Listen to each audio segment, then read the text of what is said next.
Hoş geldiniz. Hello, everyone. I think we should get started. It's already a few minutes after the announced time. I'd like to welcome you on behalf of the Faculty of Education to the webinar on student course evaluations, issue, challenges, and opportunities.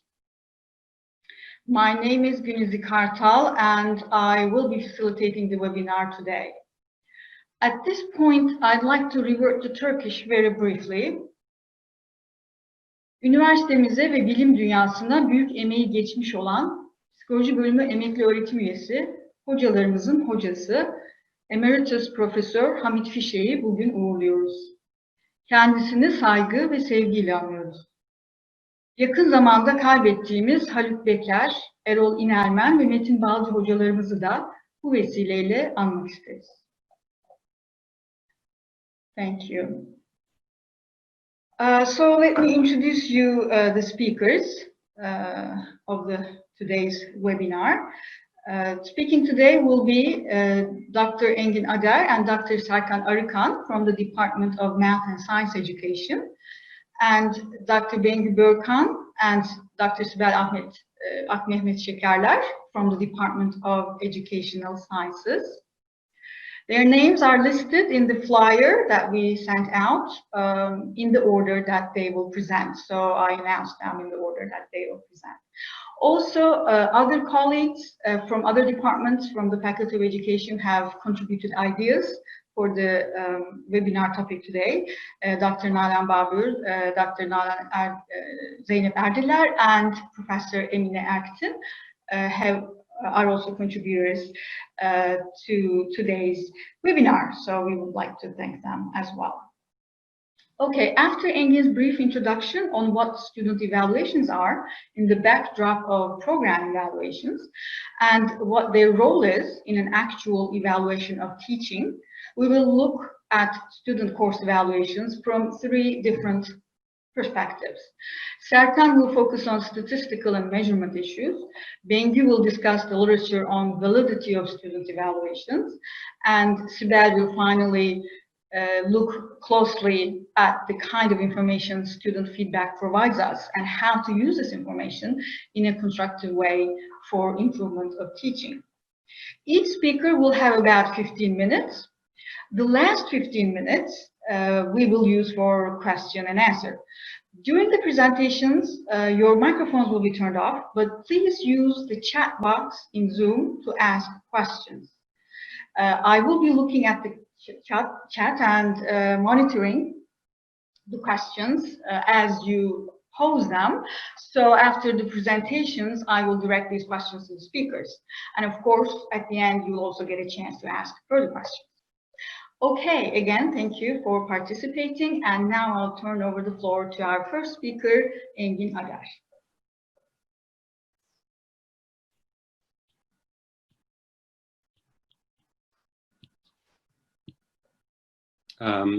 I can't seem to share my screen. It says disabled. Okay, I can probably fix that. Just in the meantime, I'll put this on.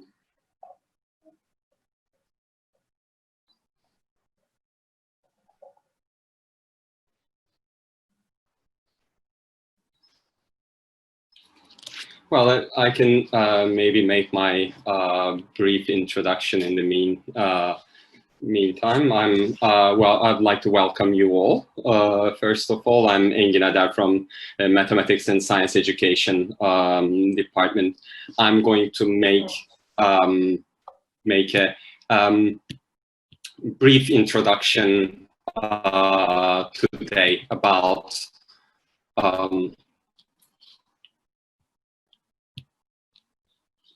okay, I hope you can also see my screen at the moment. All right, so I'm going to make a brief introduction for today's chain of presentations about student course evaluations. And I'll highlight a few issues and present the context in which we'll be discussing, we'll be making today's considerations. Course evaluations are widely used throughout the world since the 1920s. The higher education level, and we'll discuss briefly what they are not, what information they convey, how they should be used, and with which limitations.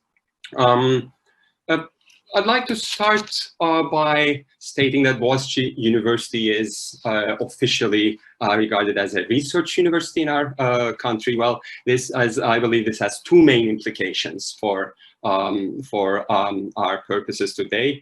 The first one is that research expertise ought to be coupled with high quality teaching so that we can help our learners develop as professionals and researchers in our fields. And a second implication is that our decisions need to be based in data, should be evidence-based. The decisions on evaluations and improvement of teaching as well. So we need to know, that means we need to know very well the data that we are dealing with and what kind of decisions we can make by using the particular data. The ultimate goal in teaching is student learning, enabling student learning and the accompanying success, but obviously there are many factors influencing this, but teaching quality, effective teaching is considered as one of the most influential factors, and our university aiming to provide provision of an environment for students to learn and prosper is obviously interested in raising the effectiveness of evaluated so that we can make the necessary improvements. I'd like to draw parallels between course evaluations and evaluations of programs at a more global level, at program level. So evaluation of teaching has been an agenda at many different levels in higher education institute, university levels, department program levels, but also at a particular course instruction teaching level at courses. There are accreditation boards that are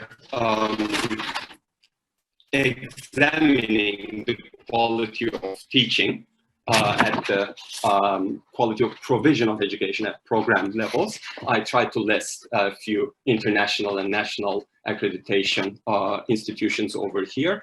And obviously, quality of teaching at the course level is a major part of the provision of the instruction and the education at the program level.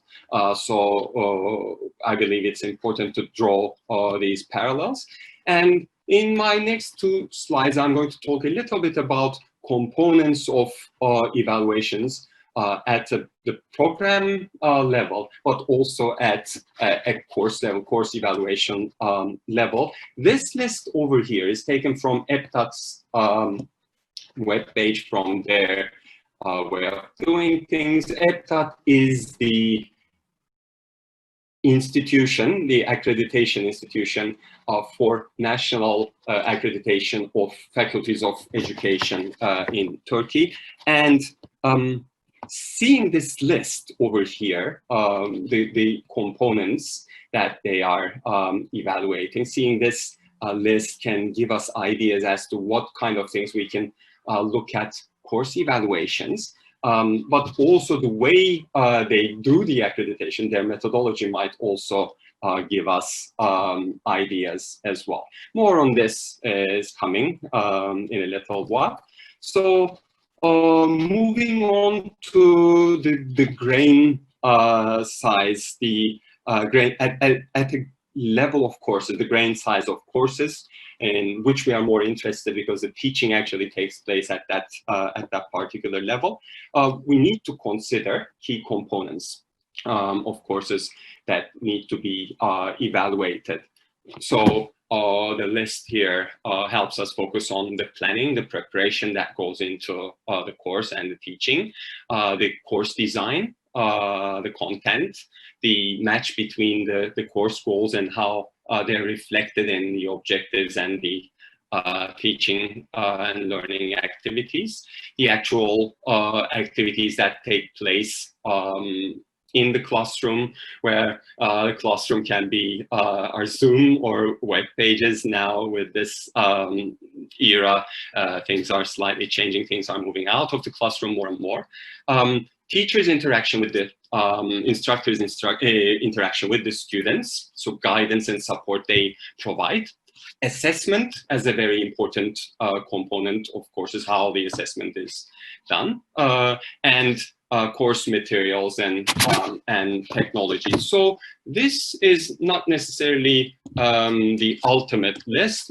Different people might have different lists.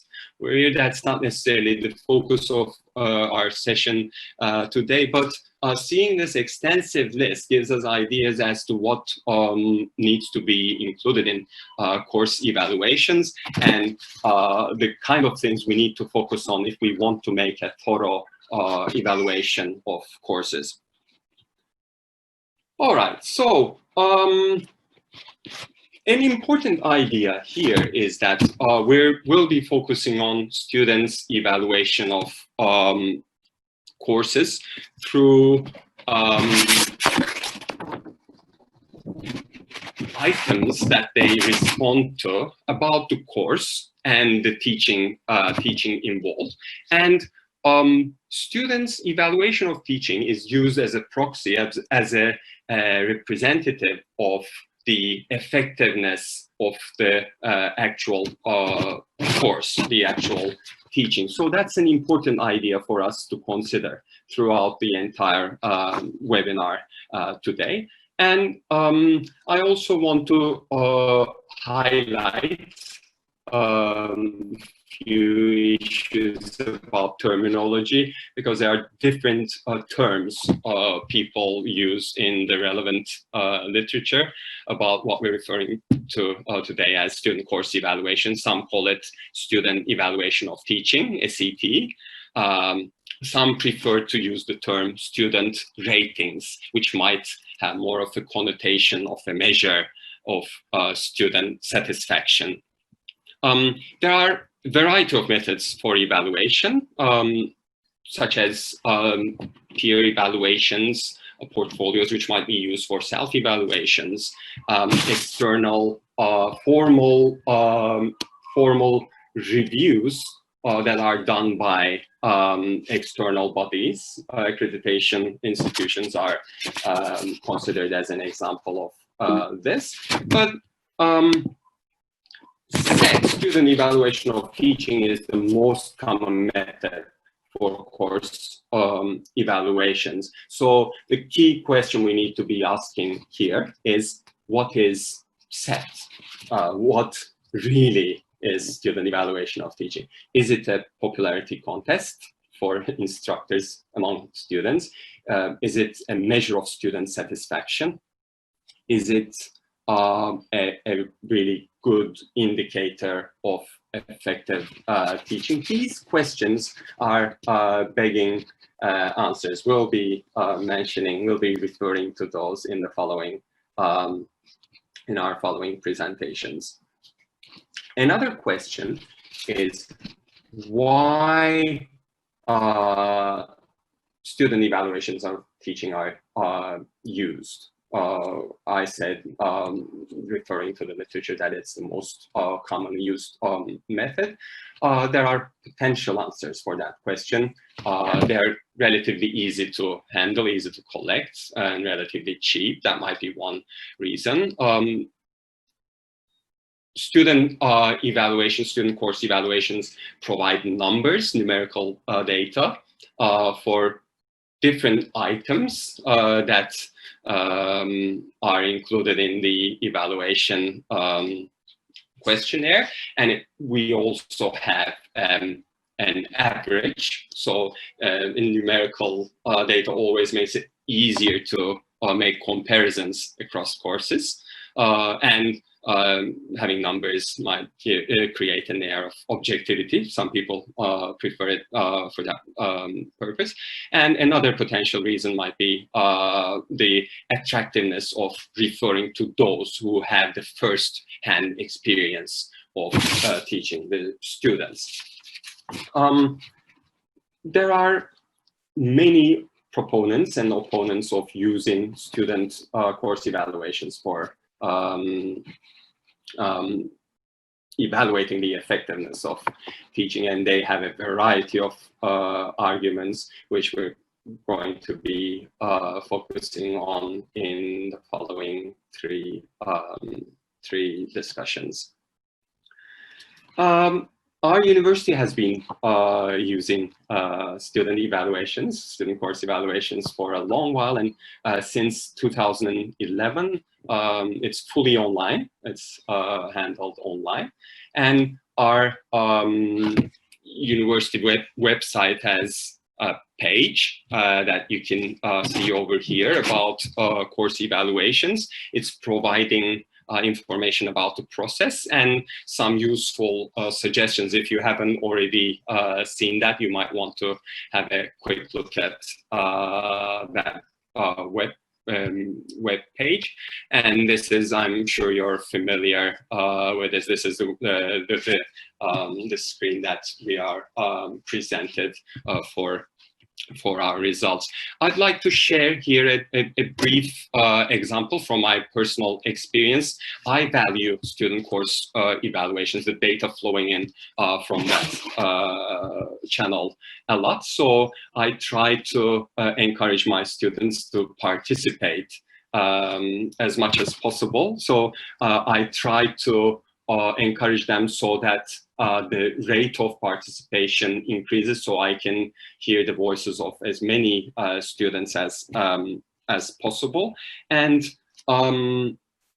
to increase participation, I try out a few things. One of the things I do, I need to do quite a bit of persuading, because especially about anonymity issues, they have doubts, question marks. So I log on to my page and show them my screen very briefly, just to give them an idea as to how instructors are presented the results by the university. And I also make quite a lot of reminders throughout the course evaluation period, so that I can increase the participation rate. I think Serkan is going to talk about this issue in his presentation. Okay, so let me finish by highlighting one key issue.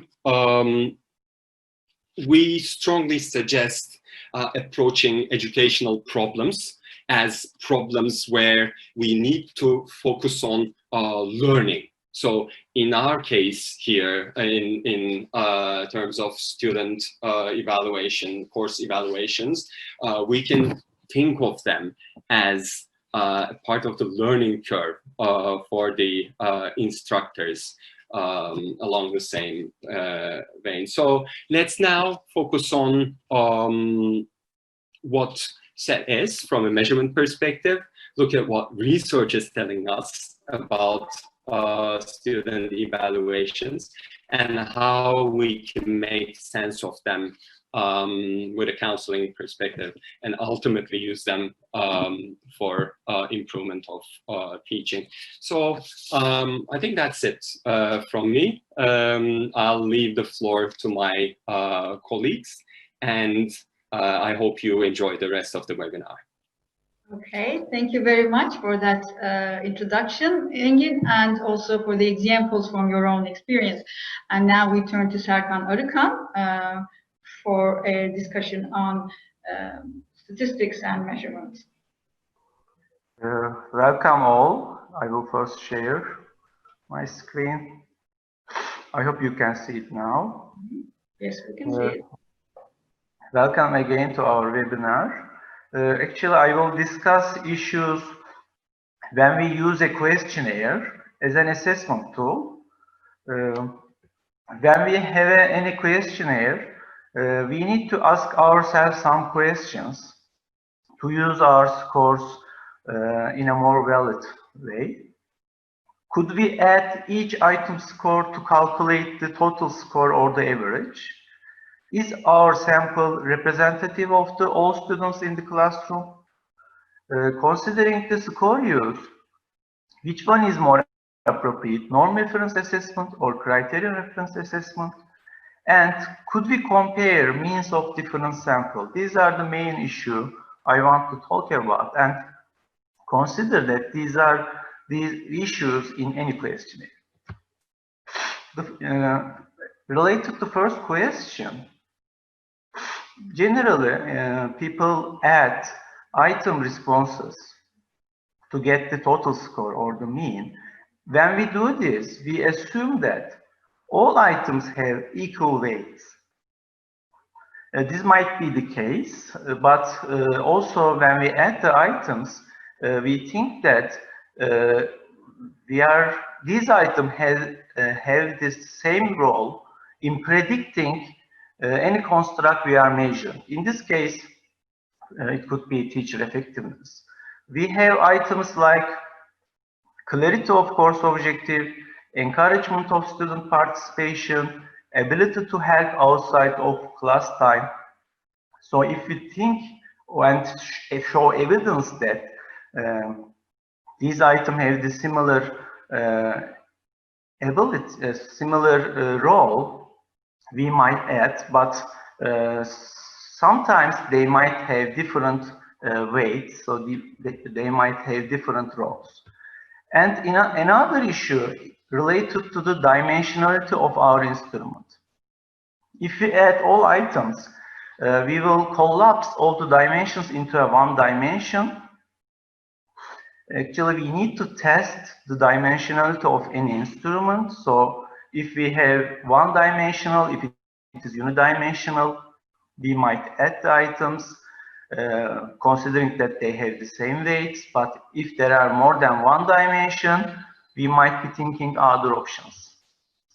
In our instrument, at first glance, we see that actually there are dimensions like related to course and related to instructor, and within instructor we have items like related to what is going on in the classroom and what is going on outside the classroom. These might create different dimensions. Also, when we add item scores in a questionnaire, we assume that the difference between 3 and 4 is equal to 4 and 5. We know that these are endorsements. 1 means that people endorse less. 5 means that they endorse higher. We can compare maybe in one item, but when we add everything, this means that we assume that they have the same meaning. But generally, it is said that these are labels to convey some meaning, but not actual precise values. So again, adding item scores could be problematic. I want to show you a theoretical example. Actually, in one classroom, people might be happy about the course, but they might be unhappy about the instructor. In another course, the other way around could be the issue. They are happy about the course, and they are not happy about the course, but they are a little bit happy about the instructor. At the end of the day, the mean will be equal.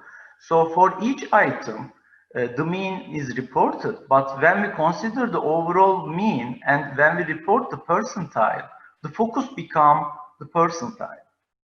So the focus becomes the mean. This is a little bit problematic actually. What could be some alternatives to adding the item scores? Actually, we can compute factor scores if we define our dimensions, factors adequately, and if we test them and show that our data fits this structure, then we can calculate factor scores with principal component analysis, or we can use item response theory scaling to compute latent scores. If we show that, and there are other options like using some corrections. So instead of adding all the items, generally we tend to create factor scores or calculate latent scores. Considering our sample, we need to ask ourselves some questions. Do respondents represent the population? What does a missing value mean? Who are the non-respondents? And do we have non-response bias? Is there any systematic pattern for the non-respondents? Actually, it might be the case that girls are not responding, or boys are not responding, or high achievers systematically not responding, or they might be the only people responding. So there are some statistical approaches we can check whether this is the case or not. Actually, missing completely at random analysis could be an option. So, as we do not know who are these respondents and they are not selected via probability sampling methods, if these are the case, actually we don't have any evidence that they are representative of the population. Considering the score use, there are general two options: norm reference and criterion reference assessment. In norm reference assessment, we compare the scores of the people, and the ranking and the percentile is quite important. So the goal is to be among the top percentile, be among the top people. In criterion reference assessment, instead of ranking, the focus is whether we are achieving a well-defined criteria or not. A standard is set, we focus on passing that standard, being above the standard. If we are below the standard, we want to improve ourselves to be above the standard. So which one is more appropriate? Actually, this creates another question, because we need to ask, what is the main purpose of our assessment? If you want to select some student to a higher institution, or maybe for a highly demanded job, maybe we want to rank people and select the top percentiles. But if our purpose is to check whether there are some quality issues, so we want to see that whether people are above the standards, maybe we might use criterion reference assessment. Still, we know that people are interested with the percentiles, especially if we report the percentiles. Everyone look the percentiles. So issue is that, could we compare our scores? Could we compare an average score from 6 data points with an average score from 500 data points? And in which group it is more probable to get extreme scores? Considering that we have two means, 4.5 and 4.5, but one of them is obtained from 6 data points and the other one is obtained from 100 data points. Do they convey the same meaning? So we need to think about this also. And if we are comparing any two mean or score, we need to show some evidence based on measurement invariance. So this is a kind of prerequisite for any comparison. It means that a scale, an instrument, should have the same meaning for different subgroups that we are comparing. So do the scale items have the same meaning to girls and boys? Do the scale items have the same meaning to students from elective courses and math courses? And the list can go like this. So if we are comparing some groups, then we need to provide evidence that they can be comparable. Finally, there is another issue related to discriminant validity. Generally, when we use a questionnaire, we obtain a score for sure. But is this score really reflecting what we aim to measure? So this is a question of validity actually. And These scores need to be unrelated with other constructs, so we need to be also checking that and showing evidence when we use a questionnaire that it is distinct from other constructs. My final words are, as there are limitations in terms of calculating the total scores, representativeness of the sample, comparability of the scores, we need to be cautious about giving high-stake decision based on this instrument. Thank you for listening. This is my presentation.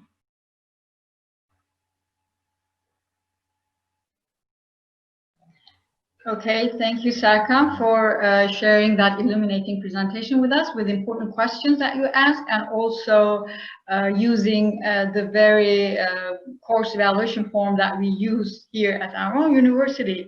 Okay, now our next speaker is Bengü Berkan, who will be presenting on the validity of the course evaluations. Let me share my presentation first. Okay, hi, this is Bengü Berkan from Faculty of Education, Educational Science Department. And today I'm going to present the research finding about the validity of a SAT measure or SAT scores. And Serkan mentioned about some issues about the validity, and now I'm going to exemplify those issues from the literature. And there's a big debate on the literature about whether SAT provides a valid results, and this discussion has a very long history, and probably I feel that, like, after reading all the literature about the SAT, I feel that it will never end. And as Engin mentioned, there are clearly two sides on the SAT research, and proponents and the opponents of the use of SET, sorry. But what I'm seeing from the literature, definitely, like, opponents outweigh the proponents of the use of SAT as a single indicator for the teaching effectiveness. And I'm going to start my presentation with presenting the result of the meta-analysis. I chose meta-analysis because, like, there is a huge research in the literature about SET, the use of SAT, and so it's very hard to summarize them. And those meta-analysis studies, they analyze many research and provide us more conclusive evidences. And the second reason I choose those meta-analysis studies, because they are based on the multi-section studies. And multi-section studies, like, as the proponents and opponents of the SAT, use of the SAT, and there is one thing they agree on, this is the multi-section studies, and they believe that, they agree that the best research method to provide validity evidences for SAT score is the result of the multi-section studies. And in ideal multi-section studies, a course has many equivalent sections following the same outline, the syllabus, and having the same assessment. And in the literature, I found 4 meta-analysis. And the first one conducted by Cohen in 1981, and that study among the top 3 studies, like most cited studies in SET research. And what they do, they analyze the multi-section studies that correlate the SAT ratings with the student learning. And he concluded that SAT ratings correlate with the student learning. And this shows the evidence, and specifically criterion-related evidence for the SAT, the scores we obtain from SAT. And 8 years later, the Feldman extended Cohen's meta-analysis, and he said that in the paper, Cohen used the overall score from SAT. However, SAT has different dimensions, as Serkan mentioned in his presentation. So Feldman examined each dimension separately, but more or less report a similar result to Cohen's. And there is a correlation between SAT ratings and student learning. So, and he said, okay, we have, again, he provides the evidence for the use of SAT as an indicator of the teaching effectiveness. And almost 30 years later, after Cohen, Clayson conducted another meta-analysis, and he criticized the first two meta-analyses, and he reported no correlation between the SAT ratings and the student learning. And the recent meta-analysis, Youth, White, and Gonzalez, criticize all these three meta-analyses and point out the weakness of statistical weakness of the meta-analysis and conducting new meta-analysis. And first of all, I should say they report that the correlation coefficient between the SAT ratings and students' learning is correlated with the age of the research. And older research, they reported stronger correlation. Later research reported weaker or no correlation between the SAT ratings and student ratings.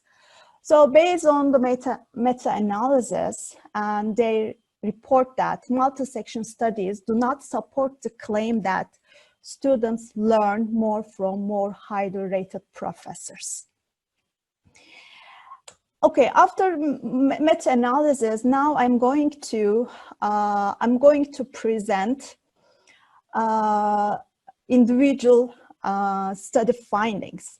And this study is conducted by Caroline West, and this study is not specifically about SAT, and they use value-added model to examine the professor's or instructor contribution to the student learning. But at the end of the paper, they have implication about the SAT. So that's why I'm presenting in here. And they use a longitudinal data, and they collect the data more than from students, more than 10,000 students from 2000 to 2007 in this United States Air Force Academy. And at the first year, they assign students randomly to the professor over a wide variety of standardized core courses. So they did multi-section studies. And then they follow those students throughout the years. And then they are trying to find out like how much the professor of the core courses contributes student learning in that course and in the following courses later in their education.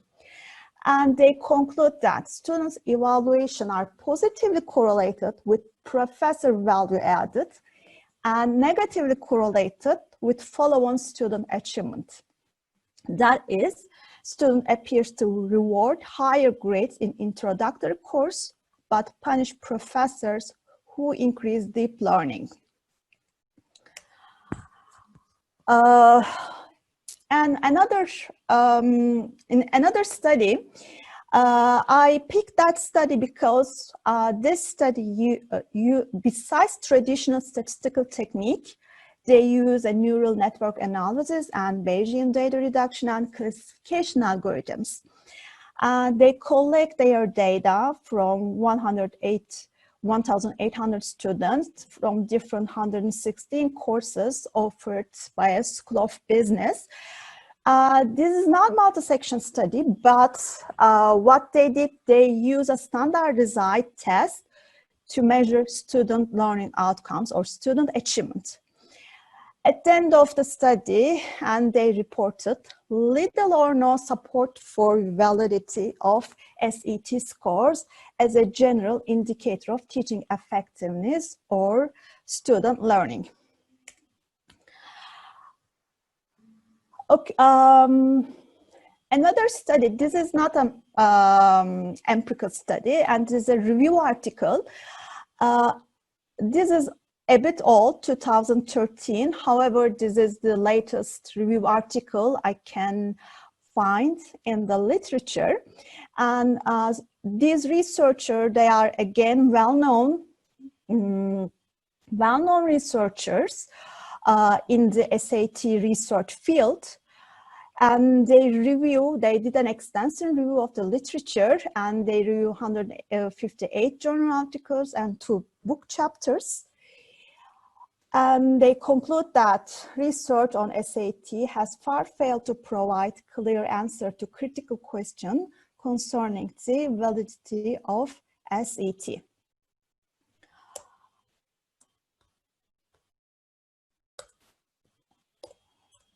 And here I also want to mention a little bit about the research who are investigating biases in SAT scores.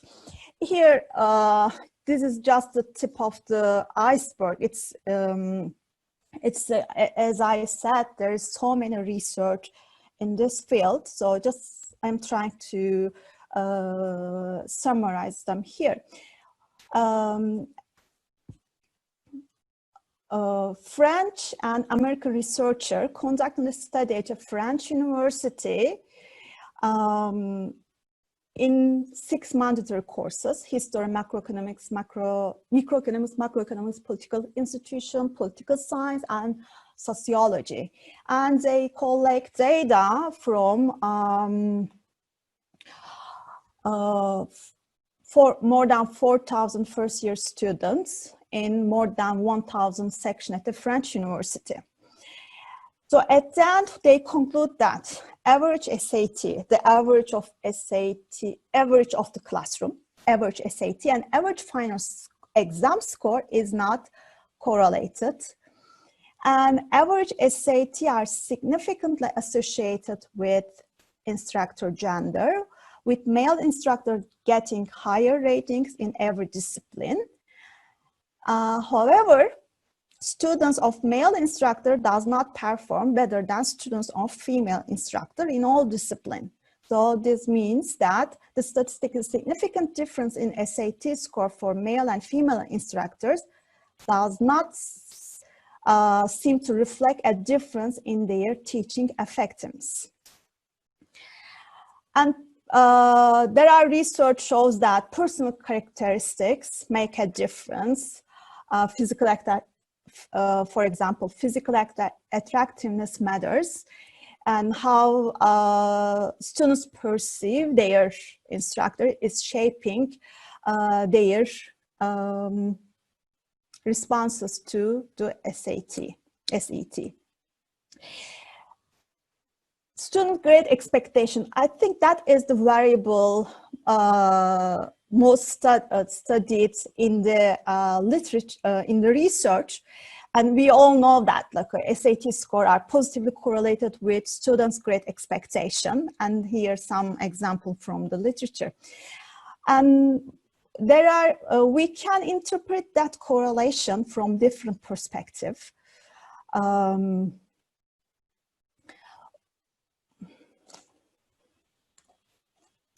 Sorry, I cannot go back to my previous slide. Something is stuck.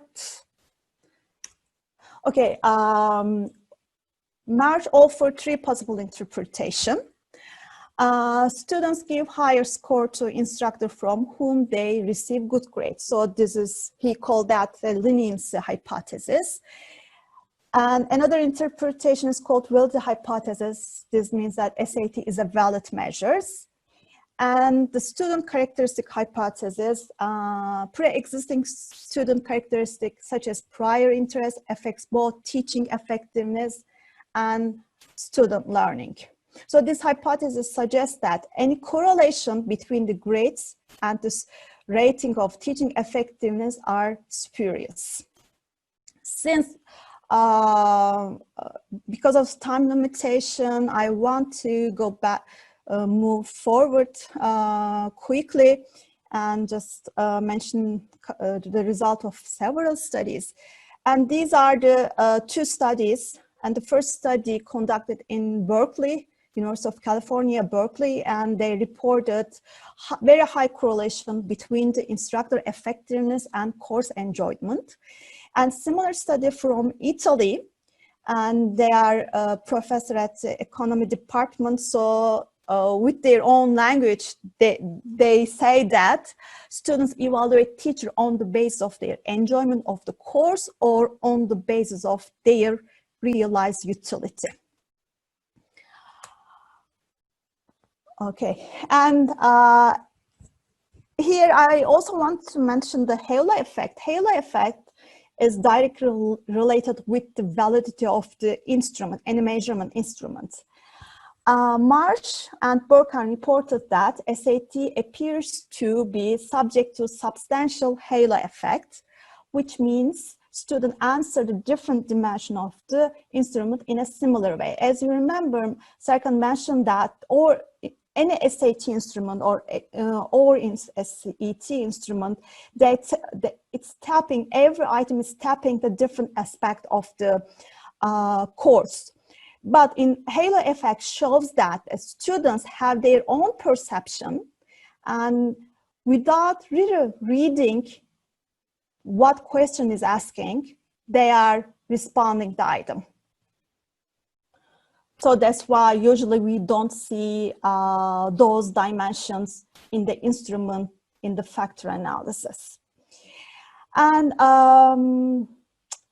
now I want to finalize my presentation with one research from Germany.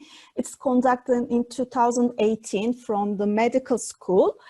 And the researcher wants to see how the availability of cookies during the course session affects the student ratings or evaluation of teaching.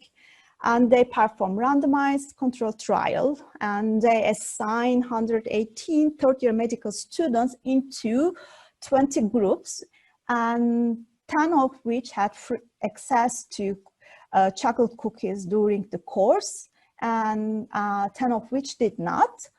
And all groups were taught by the same researchers, and educational content and the course material were the same for both groups. And at the end, they evaluate the instructor, and the researcher conclude that the provision of chocolate cookies had a significant effect on course evaluation. Okay, that was a quick presentation. Thanks for bearing with me. But as I said, there are so many research in this field, and it is hard to summarize them in 15 minutes. And I hope I can give you some sense of idea of what the literature is saying about the validity of the SAT scores. Thank you. Okay. Thank you, Bengi, for providing research-based evidence regarding the important issues around validity. Now we're turning to our last speaker, Sibel Akmene Şekerler. And yes, I see her here. And there you go, Sibel, the floor is yours.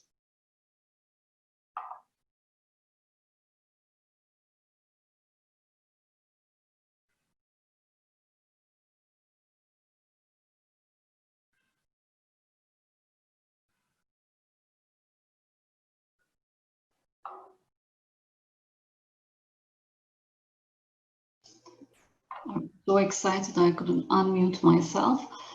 Okay, so at this part of the webinar, I hope that we can think together about a generalized perspective in which feedback from students could be understood and the opportunities feedback provides for inspiring development in terms of teaching. I'll contribute to the discussion referring to my background as a counselor and teacher educator for more than 12 years. And I'm also excited that we're focusing on SATs because SATs have motivated me a lot in the past, but also demotivated me too. And not that I haven't tried cookies. Student course evaluations, as my colleagues try to demonstrate, are not widely viewed as a valid measure of teaching effectiveness, but they're still valuable. They're valuable because they give us hints on the subjectivity, the subjective experience of our students. And during class, after class, even these ideas, their subjectivity could stem from the stories they hear even before they take the class, through stories they gather from previous cohorts. So I'm going to start through a counseling perspective, also utilized in teacher education programs for training students on the pedagogical skills they need. So I'll mention some criteria and conditions for communicating effective feedback. I'm also tempted to briefly touch upon who gives the feedback, because it offers important information about the feedback providers too, not only the feedback receivers. And then we can ask direct questions about why do faculty members receive cruel remarks, and how they respond to those remarks, and how we can make use of those evaluations. Each of these questions actually requires a long seminar, I think, but I'm just gonna try to touch upon some ideas to stimulate inspiration.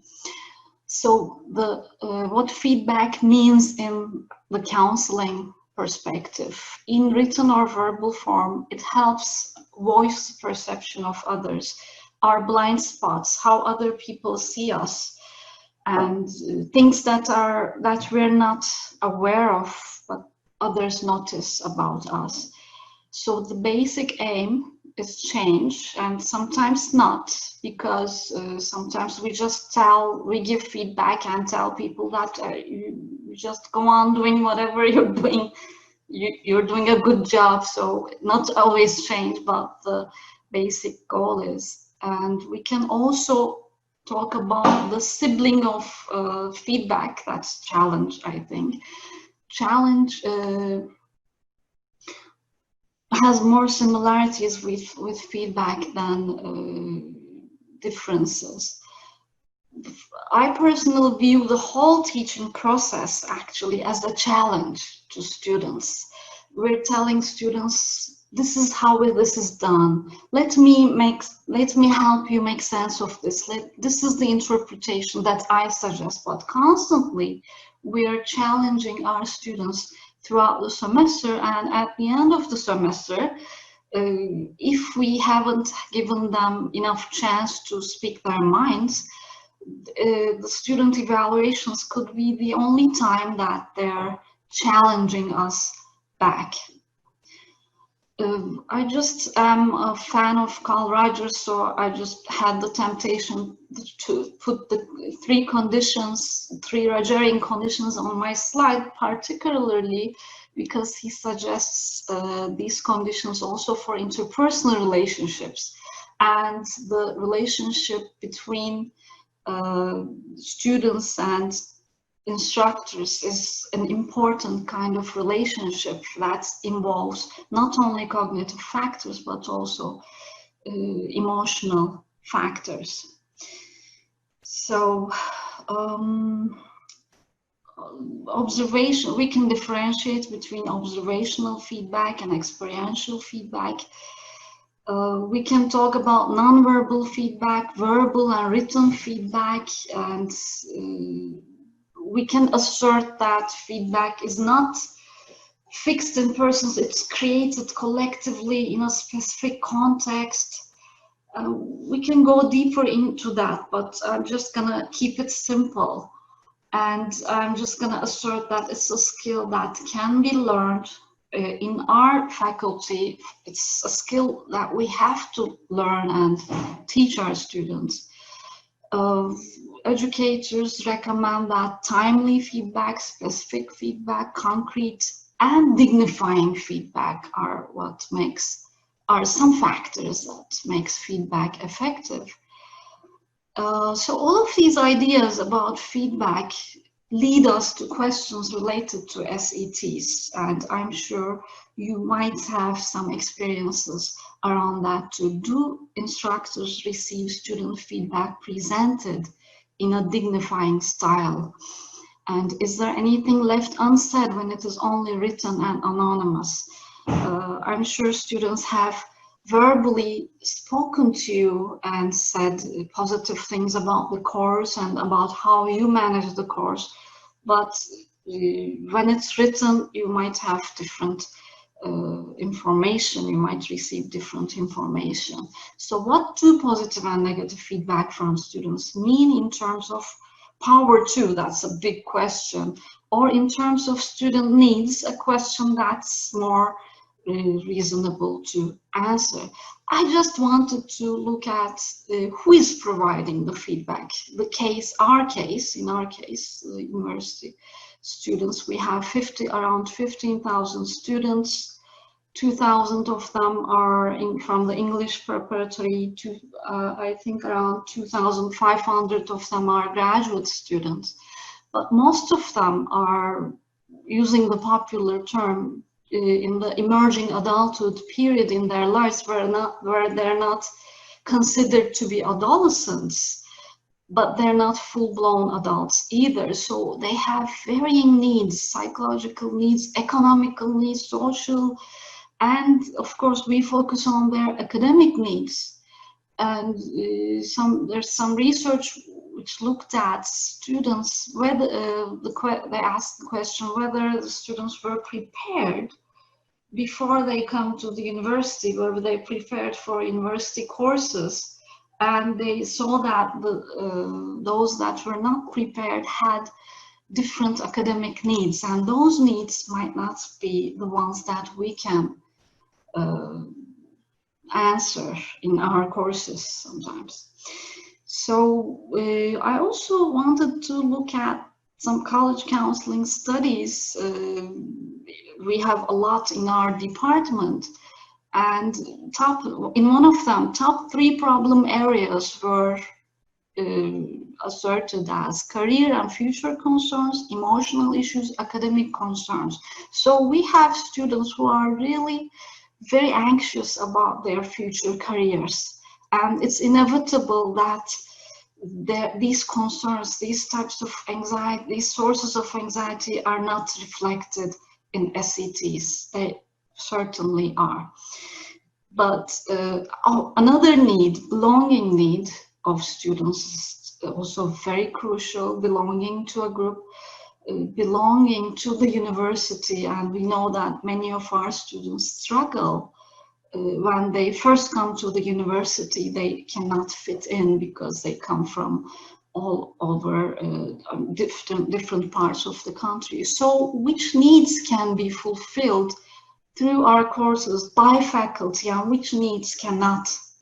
So are we only responsible for our cognitive needs, and how does that interact with emotional needs? This is, I think, a big question we need to ask. What is within our control? So I looked at why do faculty members receive cruel feedback? I don't know. I did. Did anyone else? I don't know. I received great feedback, and I also saw feedback that I thought was cruel. I perceived it as cruel. And Lindahl and Ungar, they give an answer. They answer that, saying that it's anonymous, and there's the process of moral disengagement in SETs. they don't feel responsible about the consequences of their feedback, of their evaluations, of whatever they write in the comments. And another research tells us that cynicism is different according to their class levels, for instance.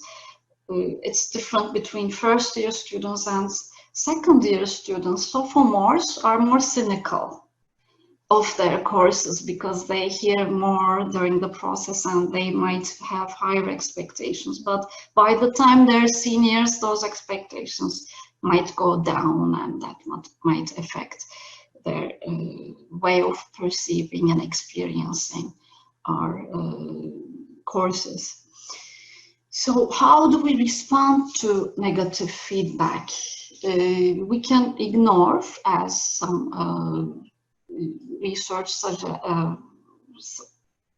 describes, that many, I mean, I've read examples that some professors said, I just throw the envelope in the trash can, since we're just going online.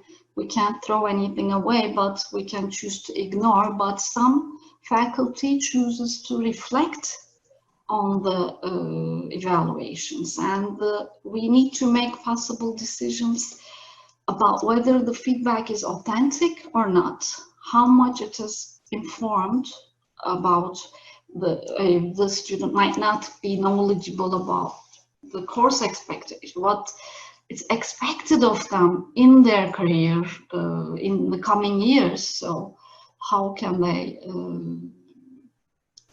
assess, but they give us important information.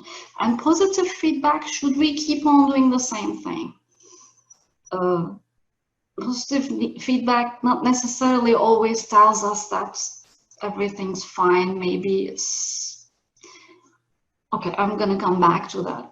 So we might need to differentiate between constructive criticism of performance versus degrading remarks or even assaults. This is a real example. One of the studies. This class was the first experience at the university I have had. I learned nothing of use. I know high school students who can teach better than her. Just students just venting.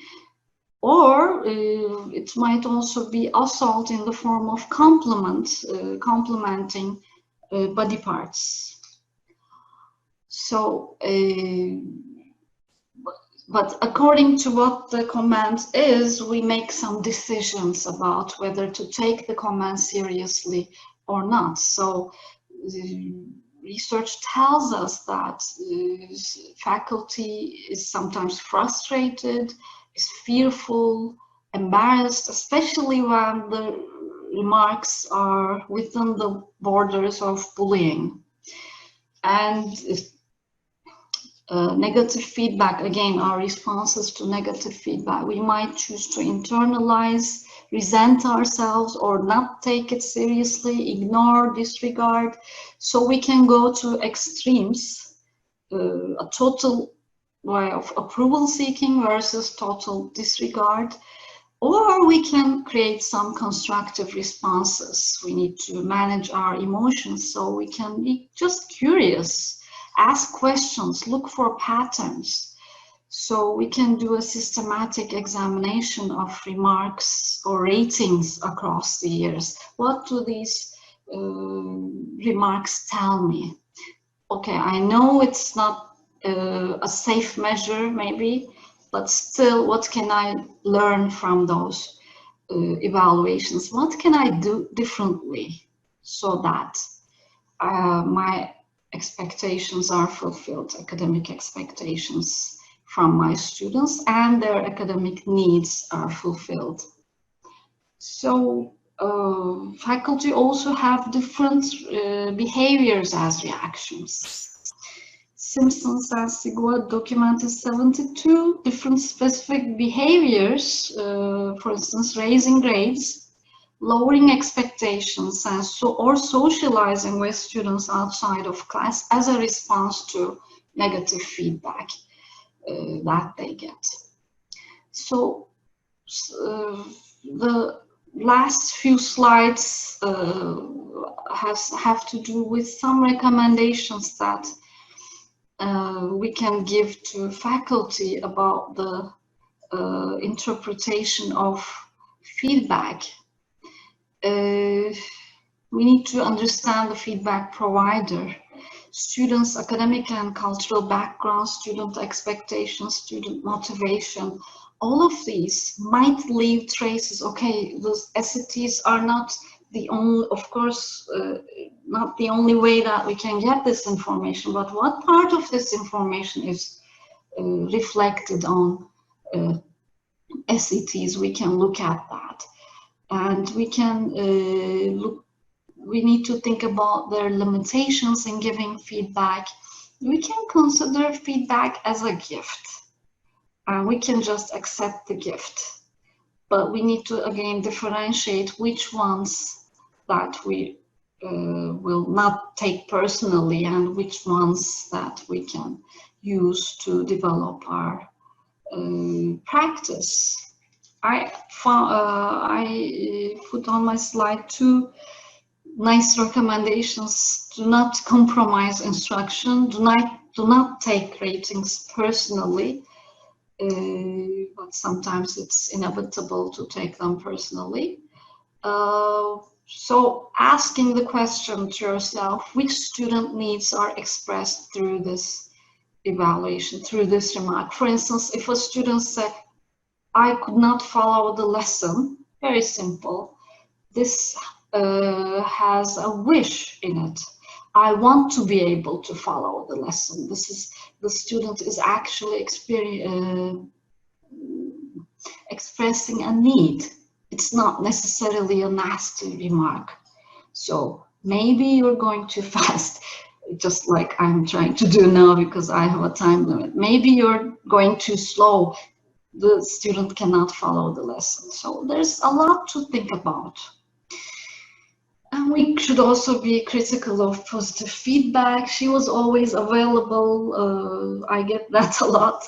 But I don't think it's a very positive feedback. Why? Because maybe, I mean, the instructor might not be giving the boundaries, setting limits, okay?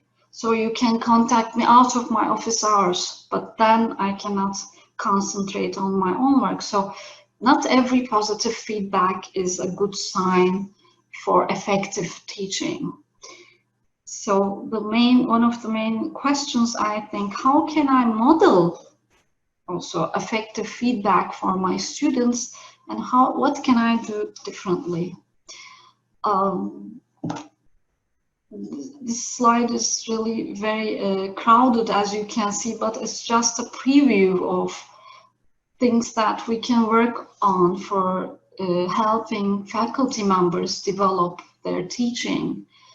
We can work on classroom management behaviors. We can help them do fair assessment. We can support them with learning new instructional methods.